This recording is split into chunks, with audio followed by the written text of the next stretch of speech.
But I believe that by overwhelming majority in all the Americas, you and I, in the long run, and if it be necessary, you and I will act together to protect, to defend, by every means at our command.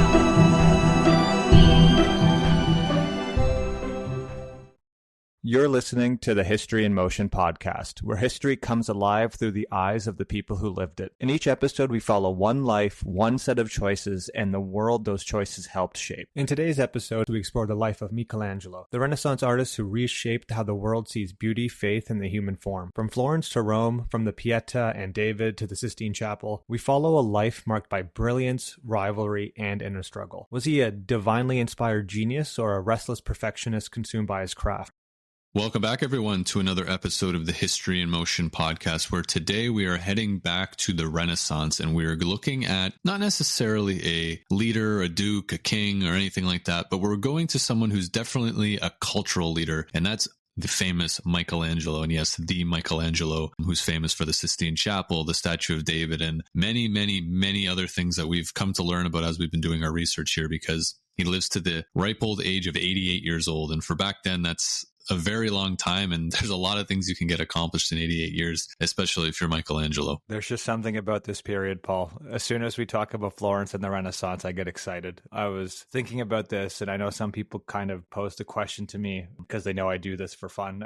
If there was a period in time that you could go back to, what would it be? And I think the High Renaissance in Florence would most certainly be like one of the top 3 places I would go to, because it seems like such a dynamic, magical place. And I know this is probably looking at it with, rose shaded sunglasses, because I know the life expectancy is probably like 45 years old at this point, outside of Michelangelo, who is an anomaly. But there is something very magnetic about this period that I think has elicited a lot of interest from historians and amateur historians like ourselves, because I think the melting pot of cultural themes, artistry, politics, religion, it really does make for a very fascinating narrative. Yeah, I think you're bang on. It would be pretty awesome to be at this time period, just because, it's the modern luxuries are not there, but the fact that you're just walking around the streets and you'd run into people who we've never even heard of, but are in any other time period in history up to that point would have been world-renowned artists, just because just the level of quality coming out of that city and the surrounding areas in terms of art and science and philosophy and everything you could possibly want. It's the mecca of all of that. And what I think is super interesting about Michelangelo, because we did some work on Lorenzo de' Medici before, we talked about Leonardo da Vinci. Michelangelo almost seems like he's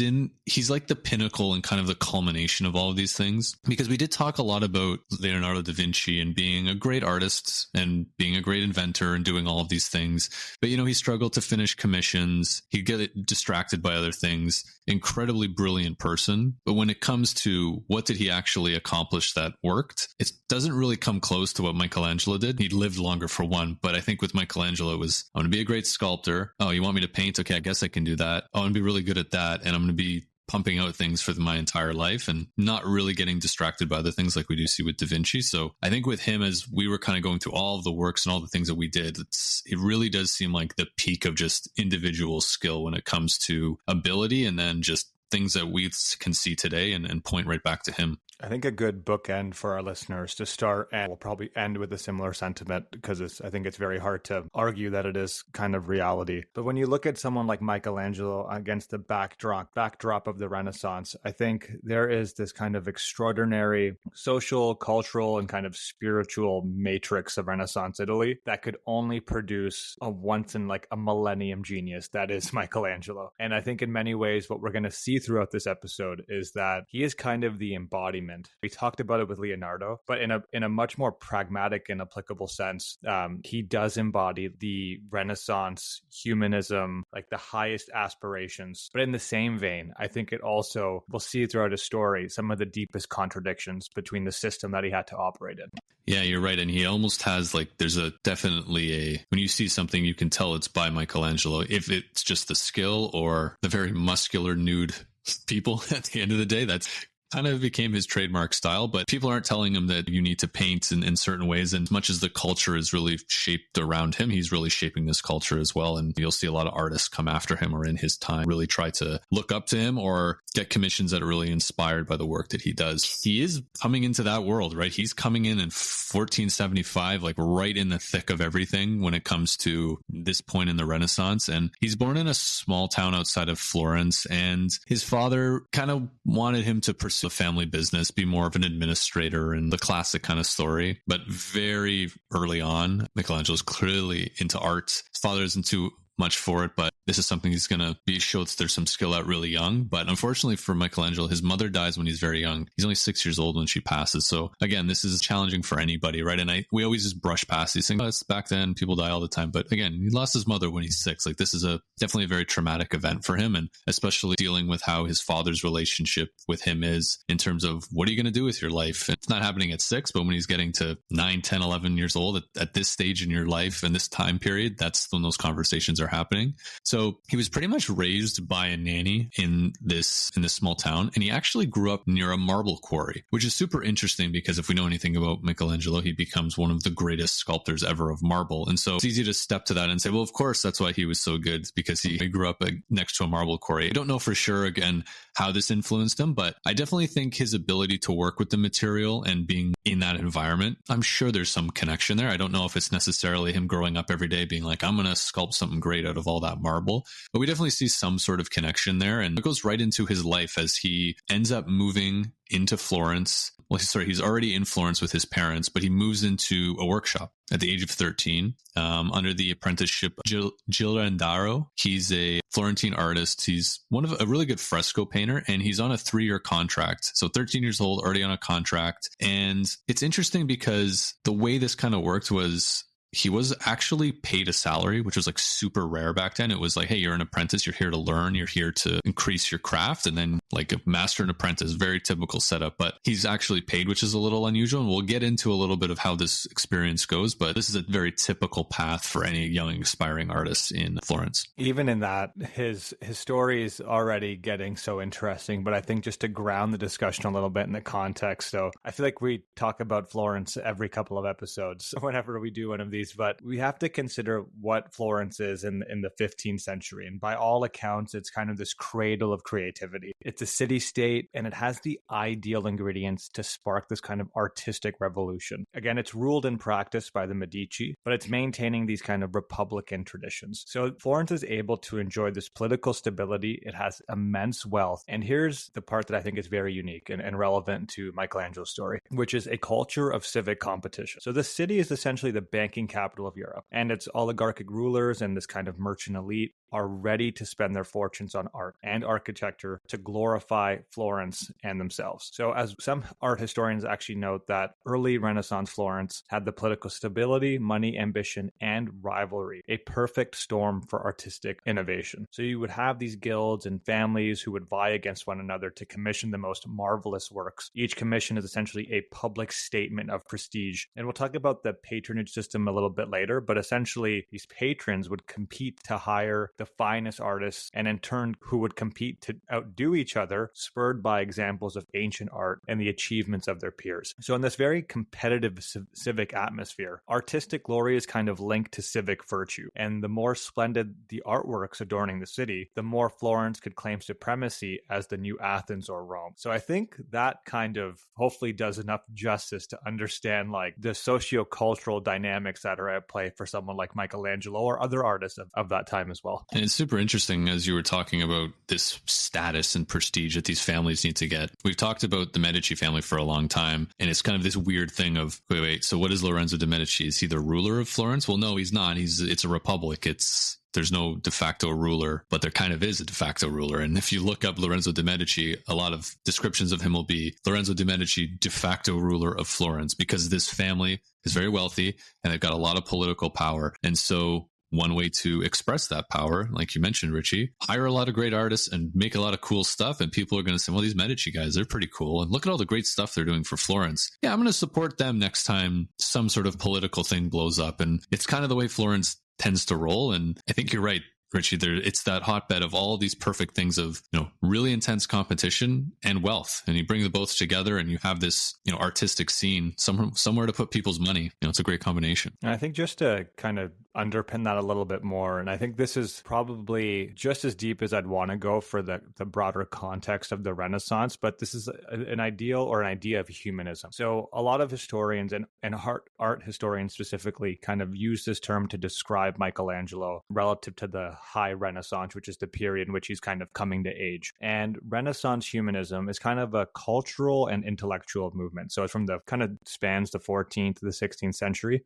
And I think it embodies a lot of his work, or it ends up embodying a lot of his work over his lifetime. And this particular movement kind of celebrates the potential, dignity, and creativity of human beings. It revived the study of classical Greek and Roman texts. Again, this is the Renaissance, and emphasized the education in the humanities. So we're talking about grammar, rhetoric, poetry, history. Humanists believe that through reason, learning, and art, humans could understand both themselves and God's creation. So you still have this kind of religious coupling that's going on, but it's taking a very different overture from other periods that we've talked about. There is more emphasis on one's individual relationship with the church or with God. There's not as much need as people see for an intermediary. And art kind of becomes an expression in this humanist form to bridge that gap and become closer to God by trying to understand how far you can take human potential and capture it through art. And I think that is something that is very powerful that we will continue to see across all of his body of work. And we even see, to kind of add on to that part, is yes, it's the human,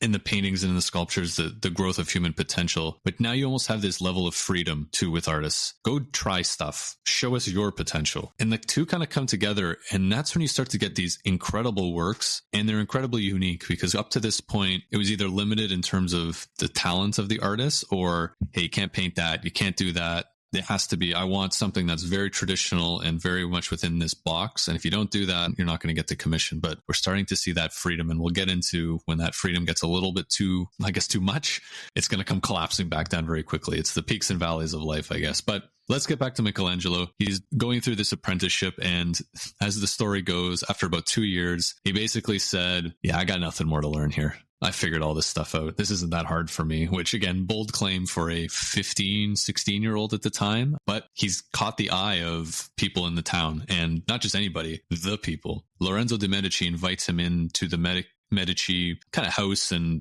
I guess area of all the buildings that they own. And essentially at this point, they've got a bunch of essentially court sculptors and different artists in there who are essentially paid full-time, got a place to live, to build stuff for the Medici. And really they're looking at the humanist stuff, like you just mentioned, Richie, a lot of the old Roman marbles type work as well. And Michelangelo really goes into a lot of this classical ideas of myth and a few different things. And it even gets to the point where first kind of story we hear is Michelangelo carves this fawn's head so skillfully that Lorenzo jokingly critiqued its perfect teeth, prompting Michelangelo to chisel a tooth out of it to make it look more aged.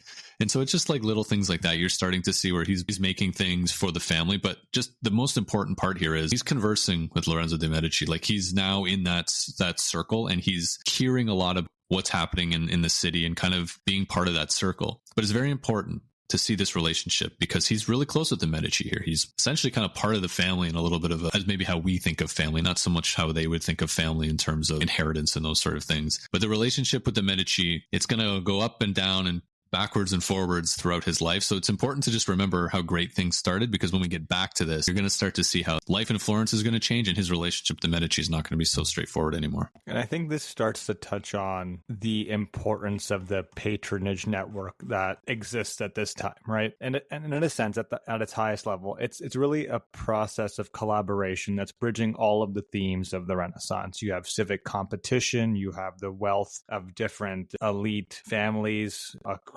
Florence, obviously the Medici, quote unquote, de facto rulers. But with the patronage system, it's a very interesting dichotomy between the artist and authority. Because if you think about it from Michelangelo's perspective and his relationship with his patrons, and we'll see this kind of play out from the Medici to the papacy, it's a tension that many Renaissance artists are going to face. It's the desire for artistic freedom versus the need to appease the people who are actually paying him to do their work. In earlier times, artists artists were seen more as craftsmen for hire. But by Michelangelo's day, great artists had a much higher status and often, as we'll see, very strong egos to match. Michelangelo in particular had a pride equal to any noble, and he was, as we'll see, insisted on doing things his way. And I think, Paul, with some foreshadowing, this is going to cause some drama between these patronage relationships. But I think it really does kind of go to show that, again, this underlying theme that cuts across not just Michelangelo, but Renaissance Florence, which is the politics of power and religion and how they shape the subject scale and the artwork of Michelangelo throughout his life. Because without the patronage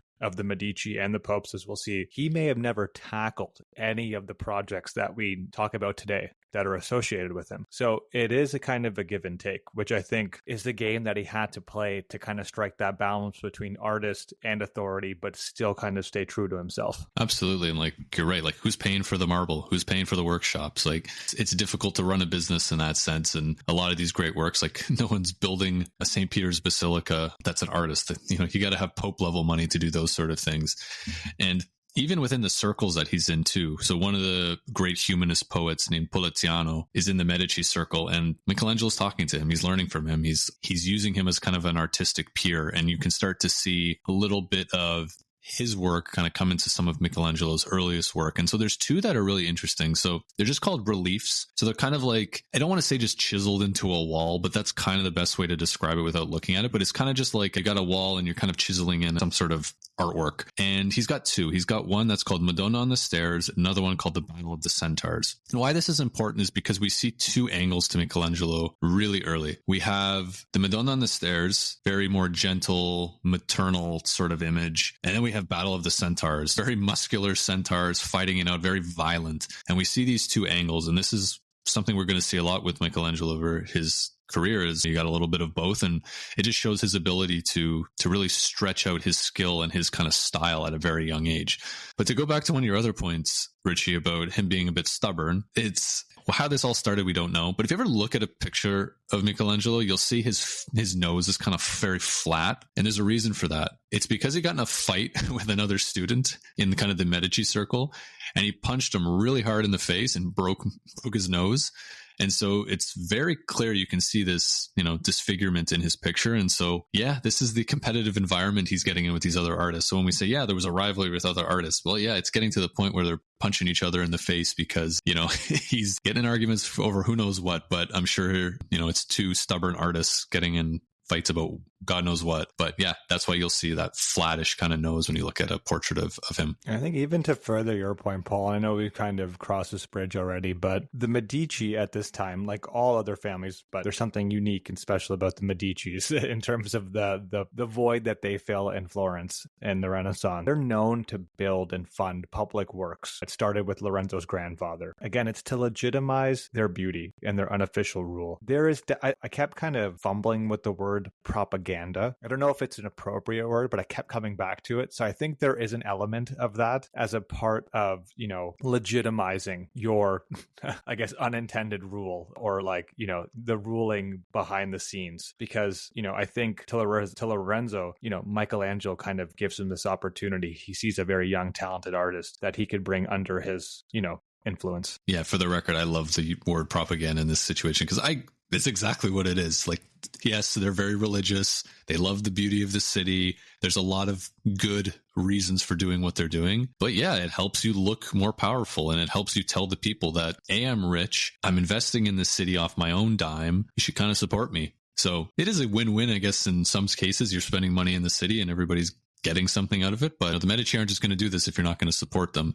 And that's where things take a different turn here. So things seem great. Lorenzo the Magnificent, he's doing what he's doing. He's creating prosperity for the people of Florence. Maybe not so much his family. They're running into some money issues, but he dies in 1492. And so there goes Michelangelo's comfortable patronage. And within 2 years, the Medici have gone from de facto rulers of Florence to very broke and actually kicked out of Florence. So in 1494, a monk named Savonarola, who we'll get into in another episode, I'm sure at some point, but essentially is a much more conservative religious monk. They have the bonfire, the vanities, where they're burning a lot of books, artwork, things that don't really subscribe to traditional, or I guess Savonarola's version of Christianity and how he believes the city should be run. He thinks it's gone too far.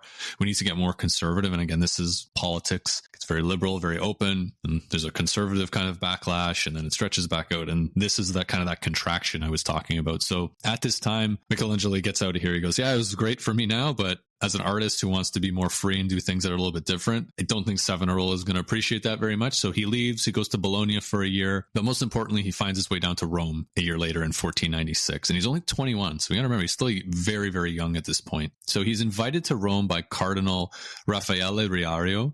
And the story is super interesting about how he figured out who Michelangelo was. So this cardinal bought what he believed was an antique statue of Cupid, and he thought it was kind of like something that was from antiquity, and he bought it and he was super excited. He said, this is so beautiful. But then he realized that it was actually a fraud, and it was made actually recently, and it was actually made by Michelangelo, and somehow it got in the hand of some dealer and sold it to this cardinal. And he going, oh my God, this thing is beautiful. I thought this was made by some guy 2000 years ago, wherever. I got to find this guy. And so he brings him in, and he first has him commission something called the Bacchus. And Bacchus is I think he's a Roman god of, can't remember. I think he's like wine and kind of having a good time, gluttony, those sort of things. And so he makes it, and it's a little too much. It's more of a pagan sort of symbol. So there's a little bit of controversy already, but quality's there. Everybody's happy. So the person who actually did the commission was named Jacopo Galli.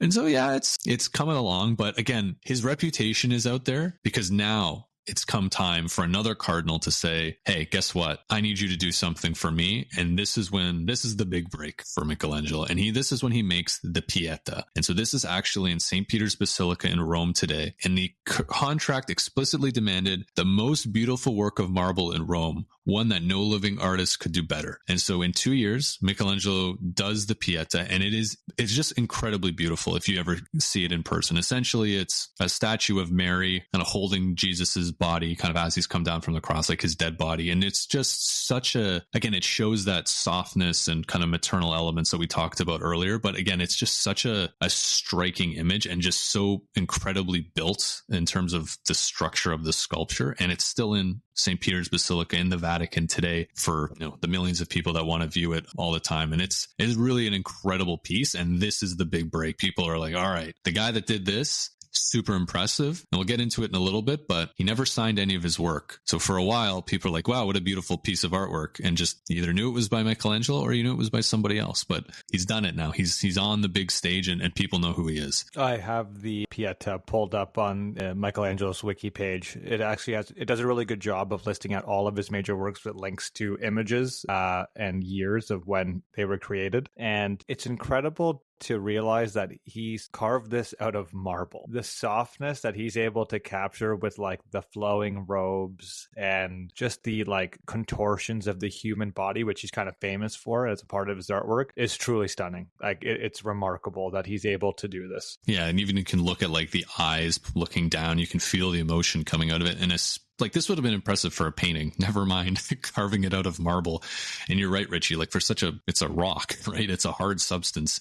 To make it so soft, to make it seem like it's flowing, incredibly well done. And so, as I mentioned earlier, nobody knew exactly, well, people knew who he was and that he did it, but the story goes that he overheard somebody give credit to that the Pietà was made by somebody else. And he was like, oh, heck no, this is not happening. So if you actually see it, Mary has like a sash that kind of goes over her shoulder. If you look at it, there's a carving in it that says, Michelangelo'S Bonapartis Florentinas Facebat. Basically, he signed his name on the sash for everybody to know. And it's the only time we believe that he's ever done it, or at least that we know that he's done it. And he vowed, I'll never do this again. He regretted it for the rest of his life. But again, it was more of a, hey, I did this. Give me some credit. Stop giving it to other artists. But I think you could definitely tell he's the kind of guy. It's like, I want my artwork to speak for itself. I want my reputation to precede me. I don't need to be signing things, but he's only 24 at this time too. Again, only 24, and he's done this. Got a little bit of that youthful headstrongness, I'm sure, but he's done this, and home is calling. So back in Florence, Savonarola has been deposed. Florence is back on the rise again, really as a proper republic in this stage. So the Medici are still not there, and this is proper Republican Florence, for if you will. Of course, there's de facto leaders under the table, but on a surface, it's much more of a republic than it was definitely under Savonarola and under the Medici. And so they brought him back because they said, look, we've got this huge piece of marble that we bought 40 years ago. We've had people try to do stuff with it. We don't know what to do. It's been sitting here. It's been out of the ground for almost 40 years. It's been sitting here. It's been hit by the weather, bad cuts. Nobody really knows what to do with it. Do you think you could do something? And he goes, yeah, I think I could figure something out. And this is if you're going to pick one thing of his that's the most famous, it is probably the Statue of David. And so I was, as a kid growing up, I always saw pictures of the Statue of David. I just thought it was life size, right? A 6-foot guy that looks like David. Oh no, not even close. When I saw it in person for the first time, you have no idea how large this thing is. So this was a 17-foot piece of marble that he's going to create this giant statue of. And so he's creating the statue of David. And so David being from the biblical story of David versus Goliath, where David, the small kind of shepherd boy, takes out Goliath, the giant, with just a sling and a rock. And it's kind of this like underdog story. And then there's obviously a huge religious element to it. But what's interesting about this is he chooses to make David a giant in this case. And it's just such an interesting piece so we'll go into a little bit of the construction and kind of how it works. But Richie, this is, again, it just like the levels with him just keep growing. He's only 24. He makes the Pietà. It's beautiful. Yeah, give me 17-foot block of marble that no one knows what to do with. Yeah, I can do it. And then he creates that. Like, come on, he's on another level. And like I said at the beginning, like he is, I think, the zenith when it comes to just pure skill at this time period. And I think it goes back to those themes that we keep touching on, right? Like the willingness to push boundaries and to push the edge that much more forward. And in his mind, I imagine that pushing of boundaries and getting closer to the edge of what is within his capability and skills, getting him that much closer to the perfect form. And I think that is an ideal that a lot of Renaissance artists are striving for. But obviously, there's a reason we're talking about Michelangelo today and not another Renaissance artist, because his ability to capture the human form in its truest essence is incredible. When you take a look at David as a statue, I have not had the luck of seeing it in person yet, but 17 feet with like perfect human anatomical structures. It is an incredible piece of artwork. Yeah, and this is where we really see that kind of similarity between Da Vinci and Michelangelo. Like when he was young, he was doing the same sort of thing as Da Vinci, going in and looking at dead bodies and trying to understand how muscles work. And I think, again, like we talked about, how he's able to make this soft image out of hard marble, doing the same thing here, but making the muscles of David pop in the right way and making them look so natural, so imposing in a piece of rock, essentially, is so impressive. And so the city originally of Florence, they wanted to put it up on the cathedral, and they wanted to build a bunch of essentially statues of biblical figures for people to kind of look up upon and say, hey, wow, look how beautiful this is. And so that's why a little bit of the way he's tilted was kind of meant for you to kind of look up at him, which kind of worked out well, because when he's on the ground, it kind of even makes it look more imposing. But they realized something really quick. How the heck are we going to get this statue all the way up on the top of the cathedral? And the answer very quickly was, we're not. So what they decided was, well, let's put it somewhere that would make sense. And they said, why don't we put it in front of the palazzo, like the main palazzo that the Florentine government sits in? And for them, it was a couple things. One, look how great Florence is. It's in front of the Capitol building. Everyone can see it. And at the same time, David is this taking down Goliath, taking down the enemy, taking down an invader, kind of fighting for freedom. We're a republic too. This is a very pro-republic type of symbol. And so that's what they do. They place David in front of the palazzo. And there's a story that kind of goes, when people first saw it, they were like terrified of like this, this giant is being moved across the city. What is this thing? And eventually people figured out what it was. But this is one of those things where it's going to stand the test of time. And it's actually going to stay out there until sometime in the 1900s, the 1800s, they decide to move it indoors. There'd been a bunch of risky times where there was a riot once and part of his arm fell off, and then somebody grabbed it and threw it in their house for a few days until everything calmed down. Then they brought it back out and they fixed it up. So there's little things like that they're worried about. And there's story, David is nude, so they had to put a fig leaf to cover up. So little things like that change over time, and then ultimately it gets moved inside. But this is the image of Florence and the Republic element of it as well. And again, if he wasn't a superstar already, everybody knows the name now, especially if you're in Florence or Rome. To kind of double down on that element of propaganda as we've been describing it, think about what this means for the the Florentine Republic, this massive sculpture at the epicenter of the, founding city of the Renaissance at its height in all of its glory, the accolades and the respect and the grandeur that it must have given someone like Michelangelo, and furthermore, the city itself, right? That civic competition, that love for civic duty. Again, I think it just permeates throughout all of the work that he's trying to do. Yeah, and it's a big thing too to say, look, we didn't need a rich family like the Medici to commission this. This was done by the city, and he continues to do more work for the city after this time. And then we get to this famous, battle of the great artists in the Palazzo Vecchio. And so there was 2 walls that they had open, and they wanted to paint 2 beautiful, massive paintings of great Florentine victories in battle. One side's Michelangelo, the other side's Leonardo da Vinci. And so the story goes that Leonardo experimented with an oil-based fresco that people told him wasn't going to work, but he said, I'm going to do it anyways. And it kind of melted and ran down the wall. Michelangelo kind of produced like a full-scale cartoon drawing showing nude soldiers surprised while bathing, like a very odd setup where Leonardo's was more like traditional battle, and this was very much like Michelangelo's styling, but neither were completed. But it was kind of this cool, like, hey, we've got the 2 greatest artists maybe ever, and they're both from our town and they're both living at the same time. Let's pit them against each other, because competition always seems to work in this case. But unfortunately, nothing was ever created, or not anything was created, not finished. And if you go to the Palazzo Vecchio today, there are 2 big battle scenes up there, but they were painted by other artists. So that's really kind of ending Michelangelo's time in Florence. And now he's heading back to Rome again. And so first is Pope Julius II. So again, he's moving up. Cardinals called him last time. Now the big boss is calling him this time.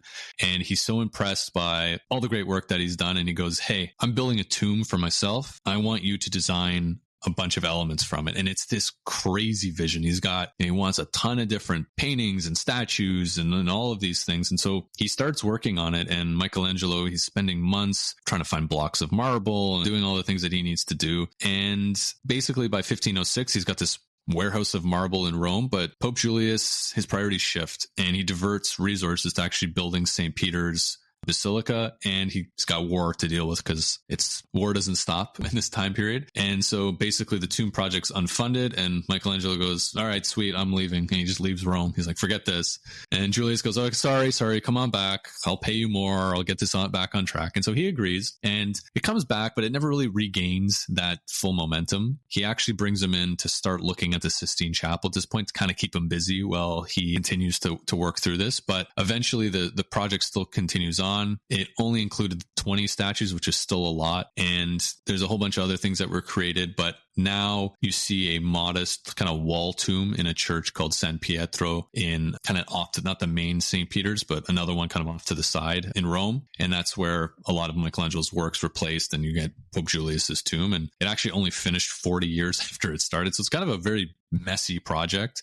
There's a very famous sculpture there that Michelangelo did of just Moses sitting, and it's kind of got this really cool look to it. So there's a bunch of cool stuffs he does there. And Pope Julius is known for having a big temper, and it wasn't a great relationship in that standpoint, but that's just part of what kind of he's doing. And it's one of those things that's a bit more off the beaten path if you're looking for anything to kind of see what Michelangelo did. But at this time, he's dabbling a little bit in this Sistine Chapel that needs to be done. So that we'll get into next, but you can already start to see like the fact that he's got the ability to say to the Pope, yeah, sorry, you're not funding me, so I'm going to go do something else. And the Pope goes, please come back. Please. I'm so sorry. Can you come back? We'll get this started again.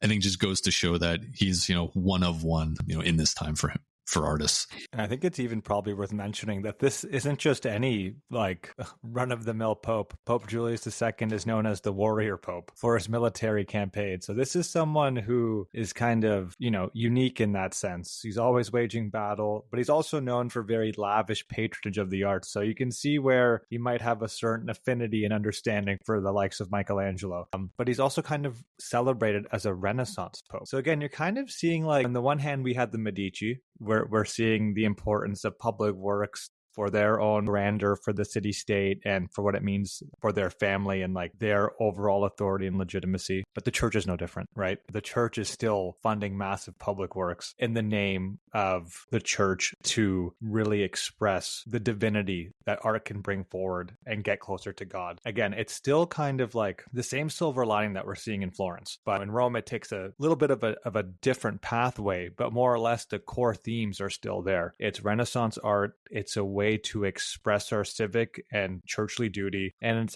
it's an expression to really showcase our humanity as a way to express our devotion to our religion and our belief system. Absolutely. And there's even that personal element too. The Pope's building a tomb for himself to show how great he is as well, right? So you get a little bit of everything. And you're right, the church is no different than the Medici family or whoever they are. They just have the religious authority and stamp of approval that some of these families will try to get, but never can live up to the Pope and the church itself. Let's get to the big one here. Let's get to the Sistine Chapel. And really, this is interesting because we've just talked about this great sculptor. Why are they hiring him to paint a ceiling? Well, he asks himself kind of that same question. Maybe not asks himself, but kind of tongue-in-cheek says he wrote down on May 10th, 1508, he says, "Today, 10 May 1508, I, Michelangelo, sculptor, have received from His Holiness Pope Julius II 500 papal ducats on account of painting of the vault of the chapel of Pope Sixtus, for which I begin work today." And so he calls himself a sculptor. And so there's kind of some thought here of he never liked painting, and this is proof that he didn't like painting.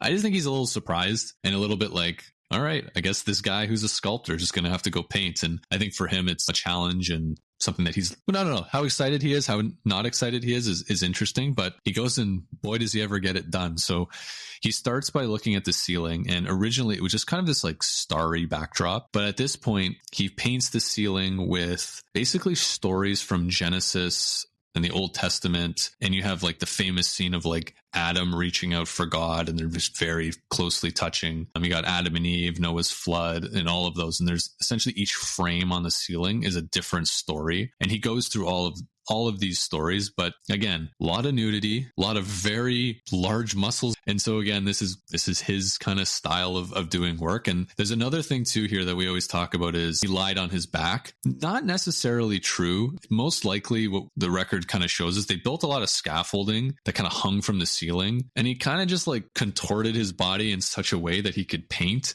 which I think makes a little bit more sense. I always found it weird if you're painting on your back. I feel like anything that dropped would go right in your face, but this is essentially what he did, and definitely had a little bit of some challenges around his neck and his back. He even wrote a famous little poem that says, "I've grown a goiter," because he was dealing with so much inflammation and other things with kind of his weird way of doing this.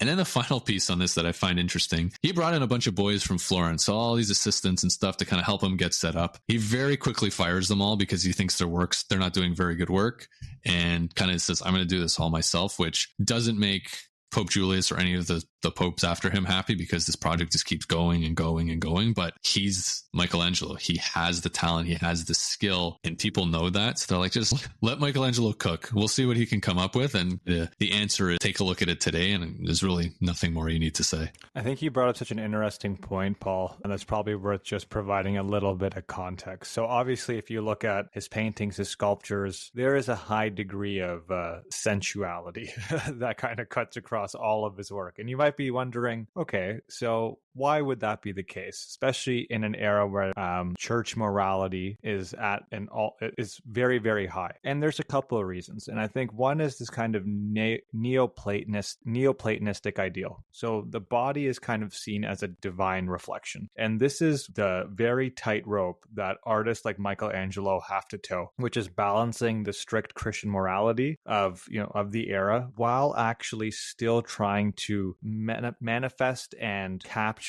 the divine beauty that God has created. So, by framing it this way, Michelangelo is able to actually come up and execute with these paintings and sculptures in a church because of how the framing has changed, right? So this whole sensuality versus spirituality, this collision of faith and humanism, this is what gives his art such unique depth. And in one way, like, it glorifies the nude body, male and female, which some people are definitely going to find scandalous, but it also does it in a way where, his interpretation is this: God created us, and I want to capture us in the most perfect way that I can. Yeah, it is trying to find that fine balance. And there's definitely some controversy for sure. There's definitely questions about his sexuality, which people today would say, yeah, was he gay? Was he not gay? Look at his art. Nobody really knows for sure. It's not, as cut and dry as some people would like, but hey, he's an artist. He's doing what he needs to do. But yeah, I think you're right with kind of that intersection of, the ideals of the church, but also just his, again, like he puts his own stamp on it, which I think is just what makes him so popular and famous. Is he's taking what the church is teaching. He's taking some of these humanist ideas and he's taking just his own artistic style and bringing them all together to create, some really incredible things. And so yeah, you can see that in, the Sistine Chapel and all of these other works. But to move on with his life, because like I said at the beginning, he's 88 years old when he dies. We got a lot more to cover. So back to Florence he goes this time. And guess what? The Medici are back and things are fine. He doesn't have any issues with them at this point. Just he left shortly after they were ousted, so no bad blood there. And he's actually been asked to build the Medici Chapel, which you can still see today in Florence. It's a very beautiful chapel. And you have tombs of the Duke Giuliano de' Medici and the Duke Lorenzo de' Medici. So this is the nephew and son of Lorenzo the Magnificent. So he builds these. They're incredible tombs and these in beautiful rooms. And really just, it's worth taking a look at when you get a chance. It's very Michelangelo, back to proper sculpting and really creating some really beautiful things. And there's that level of religiosity that's there as well. He designed something called the Laurentian Library, which is a very cool looking room. If you get a chance to take a look at it, it has this really famous staircase that just kind of looks very cool. And it's a little bit different. You wouldn't expect it from him because, again, it's not that traditional religious type of work. It's more of just a practical design of something that kind of looks pretty cool. So it's a great little thing to look up if you get the chance. But then during this time, he's got the opportunity now to work as an engineer. So we get a little bit of that. Hey, he's putting his Da Vinci hat on here, and he's actually helping the Florentine Republic now at this time protect the city from attack. And he's helping serve as an engineer. And he's really a passionate Republican sympathizer. He really likes the idea of republic. And again, it's part of this, like David is that representation of this. And so he helps kind of with the defense of the city, who's actually being attacked by the Medici, who had been kicked out again, and the Holy Roman Emperor. And so he does this for a while. And he's actually given the title of Chief of Fortifications, which I think is a cool title that we should definitely bring back. And eventually, though, the Medici win. And now this is when things get a little tricky for Michelangelo. Look, before you were kind of around, nothing happened. If you were just painting and sculpting during this time, you probably wouldn't have any issues. But you're the chief of fortification. You're really helping out the Republic here. And we know that you're very pro-Republic. And so he actually goes into hiding after this. He stays with some friends. He keeps his head down. He's really worried that if he sticks his nose out, maybe it's not the Medici themselves that are going to do something, but people who are loyal to the Medici might look at him and say, hey, this is a Republican sympathizer. We should kill him, do whatever they need to do, and maybe mistake him for somebody else. So he goes into hiding. But thankfully, the Pope pardons him and basically says, look, we're going to pardon you, and we actually need you to work on some other projects for us. So he's able to get out of Florence and moves permanently to Rome this time. So it's just not a good environment for him. He gets out. But again, this is that relationship, right? Of we're going to use you as a tool for our art. You're very valuable to us. But now that you're kind of working against us or working for something that doesn't meet our propaganda goals, if you will, the Medici are kind of looking down upon him as someone they can't necessarily trust. But again, he's a tool in this propaganda game, in this patronage game, whatever you will. And so moving back to Rome and under the Pope's watch now is probably a good move for him, and one that I think will get him back into a place where things are a little bit more settled and he can continue doing the work that he needs to do. And again, I think it just shows the authority and freedom that Michelangelo has, right? Like the power to be able to actually leverage these networks as an artist for his own safety and still find a place to create meaningful artwork under the protection of the Pope is no small feat, right? You're caught between a rock and a hard place. But here he is still, because of the magnificence of his work, to still take advantage of those patronage networks. And I think it's interesting because when we initially kind of started this discussion, it was very much the patron telling what the artist to do. But I think that's a little bit too simple, because even in this kind of complicated scenario, here is a patron who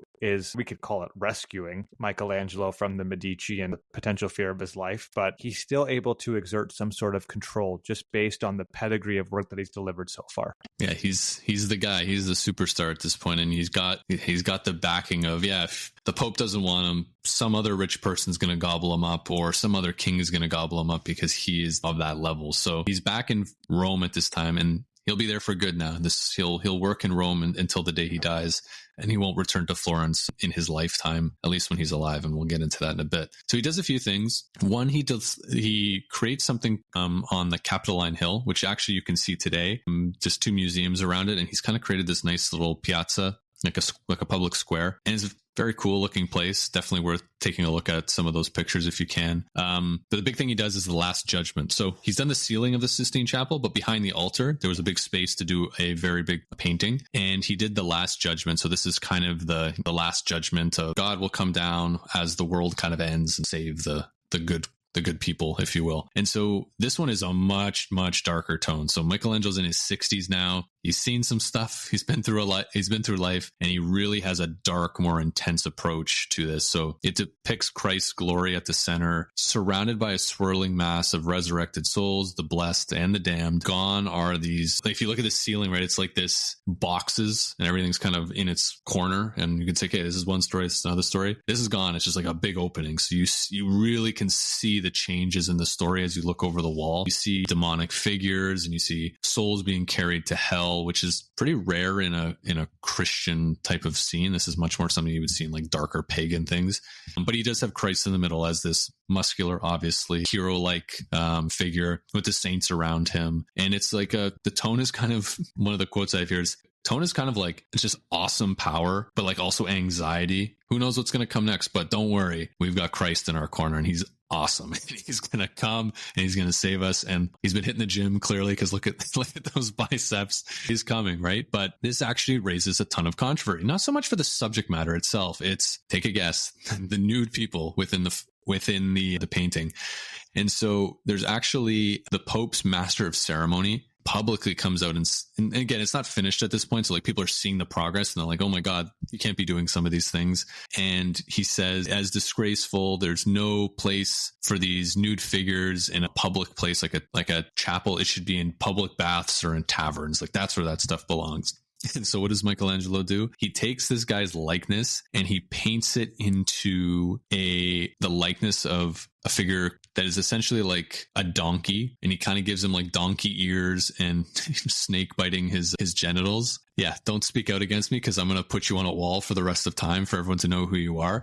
He actually complained, and the joke is that Pope Paul III joked back and said, look, my jurisdiction ends on earth. It doesn't extend into hell. So if he paints you in hell, there's nothing I can do about it, which is, again, look at how powerful this guy is in terms of Michelangelo. He can joke around. And you even see Michelangelo paints his own likeness into like, it's kind of like really eerie melting face of a character who's kind of like body's like decomposing within this hellscape that's kind of rising onto earth. And so it's a very frightening kind of image, but again, it's all surrounded in Jesus, and God is awesome, and he'll come to save the day when the time comes. It's a drastic shift, right, in his artwork. And I think that's what is kind of striking about this, because when you look at it, it definitely has elements of that kind of divine body, the seeking of the perfect human form, but there is an element of like chaos and anxiety and horror that you don't really see in a lot of his sculptures or a lot of other work. But there is something very unique about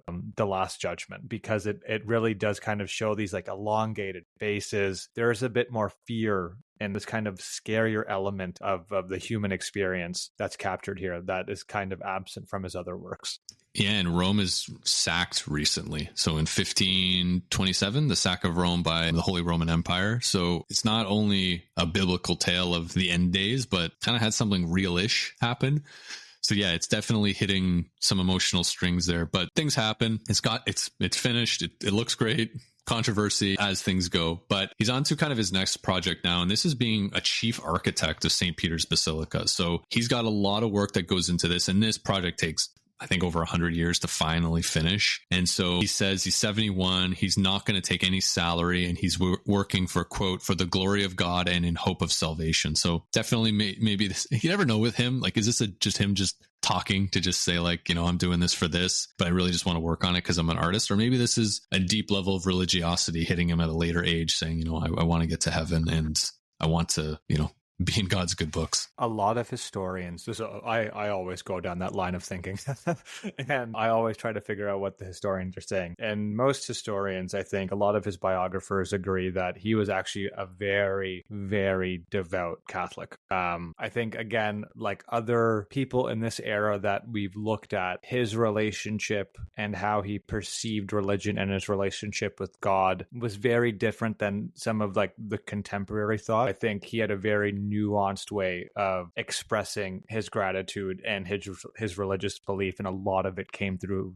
his artwork. You're right. That makes sense, right? For his ability to paint some of these things in so much detail, he's never mind being religious. He's a student of the Bible, and he knows the stories very well, and he knows what to paint, and he knows the emotional elements too. Even when you see the Pietà, right? Like you see Mary's, like her son is dead and she's in her hands, but there's still that level of holiness to it. It's, totally makes sense. And you can see it in his art, but you always wonder with these guys when they make public statements if they're just trying to poke the bear a little bit. But he does a lot of great work here. He basically said, I want to make the Pantheon. So in Rome, there's a big domed building from the Roman era. He says he wants to make that on top of the Temple of Solomon, which is the traditional Jewish temple in Jerusalem. He kind of wants to make this like ultimate perfection of Christian significance. And the dome is the most crucial part. So you really look at St. Peter's Basilica today with the big dome, and a lot of people call it Michelangelo's dome. There's a lot of work that he did to kind of design it. You see some changes where he finds a place in St. Peter's to put the Pietà. So it's in a really much more like prominent spot, kind of on a pedestal for all to see. And you see a lot of work being done after his death on just kind of extending his design and kind of making it work until it's eventually finished. But I didn't realize this kind of going in about how much of an impact he really had on this. And this is essentially what he does up to the end of his life. He's obviously taking some other commissions here and there as time goes on, but this is the kind of the big piece to the end of his life. And we even see some things too. There's another Pietà that you can see in Florence that's not finished, but you can already start to see how cool it would have been if he was able to finish it. So a lot of different things like that are coming along, but unfortunately, he dies in 1564 at the age of 88 years old. And so this isn't just hey, he died. He leaves most of his assets to his nephew, Leonardo. He said, I want a simple burial. That's not going to happen. This is a big deal, right? Everybody knows who this guy is, but there's something interesting that happens here. You think he's going to just get buried. The Pope's going to put him in a really prominent spot. Not going to happen. They actually steal his body, and Leonardo Buonarroti steals the body out of Rome with, we think, Medici permission. And the story goes, throws it in a sack of hay, essentially, in the back of a wagon with a bunch of other stuff. Someone gets it out of the city, brings it all the way back to Florence, and then they have the massive funeral. And then they bury him in Santa Croce Church, which is the, main church that they bury a lot of the great Florentine people in. And, he's still there today. I think it's him and Galileo are both in that same church. So it's kind of like a big spot to see some of the greats from that time. So, and I think too, what they've done in that church is they've tried to bury a lot of great people there, but you'll even see plaques, just like other great Italians, very much like Pantheon in Paris, kind of shrine to great Parisians and French people. Here it's this shrine to great Florentines, and then it kind of expands just great Italians in general. And he's one of the focal points in this church. Living till 88 is such an incredible feat on top of everything else that he accomplished. I just think that number for the 16th century is so hard for me to wrap my head around. It really is just one more just kind of astounding fact about his life and his accomplishments. But ultimately, I think just to kind of conclude this episode, when we look at his life and his works and, how extraordinary both were, both from this kind of social, cultural, and kind of like spiritual lens, he really is like a once in a millennium genius. He's often, we portrayed him as kind of solitary, but this kind of divinely inspired figure. And I think even his like compatriots called him Il Divino, or the divine one. So it just goes to show you like, the reputation this guy had when he was alive and when he was in the peak of his era. And I think, there's the artist, but then there's the world that they did their work in. And I think through Florence's like humanist salons, the sculptors' workshops, the patronage system of the Medici, as well as the papacy, these contrasts and contradictions really did help him. And obviously in hindsight, we see him as like one of the truest embodiments of the Renaissance, because he really does push himself to the highest aspirations of what it meant to be a Renaissance man. Yeah, I don't know if I can say it better than that. You're right. Like, I think off the top, I kind of said, and maybe I was projecting kind of where we're going to wrap this up a little bit, of he is that embodiment and that kind of that zenith of this period of the Renaissance. Of everybody that came before was kind of working towards this, but to get someone to live that long with that level of skill and with that level of support and patronage, let them run wild and see what they can do. And you get the Sistine Chapel, you get the Statue of David, you get the Pietà, you get St. Peter's Basilica, you get some of the greatest works the world's ever created, all culminating from his brain and his skill. And I think too, as we look back and go, oh my God, look at all the great things he created, we clearly see that he was a rock star in his era too, right? And the fact that he's able to tell the Pope where to go when he doesn't like what's happening, or being able to just be like, well, who's going to do this? Well, it's Michelangelo first. And even though young artists like Raphael are around, doesn't matter. He's top of the list, and he's going to do what he does and continue to make great work. But yeah, again, this is another one we came into. I'm like, yeah, he's awesome. He's great. And then you read into it and you're like, oh yeah, no, he's better than I thought somehow. And yeah, I think it's definitely worth spending more time whenever I'm in a city of where his work is, to spend a little bit more time finding and searching out some of the things he did, because that, we joked before, that list of things that he did, it keeps going and going and going and does not stop. And, some pretty awesome stuff in there. Yeah, 100%. This is definitely one of those episodes where I'm going to walk away, I think, with an even greater appreciation for the person at the epicenter of our research. And I think it happens not as often as you would think, but I think this is one of those episodes where it's like, wow, he really does deserve the grandeur that he has even in the modern era, and probably more. Couldn't agree more. Awesome. Yeah, let's wrap up there. Thank you all for listening, and we will see you all in a few weeks with another episode. Till next time. Thanks, everyone. Thanks for listening to this episode of the History in Motion podcast. If you enjoyed this episode, follow and leave a review. It helps others discover the stories that shaped our world.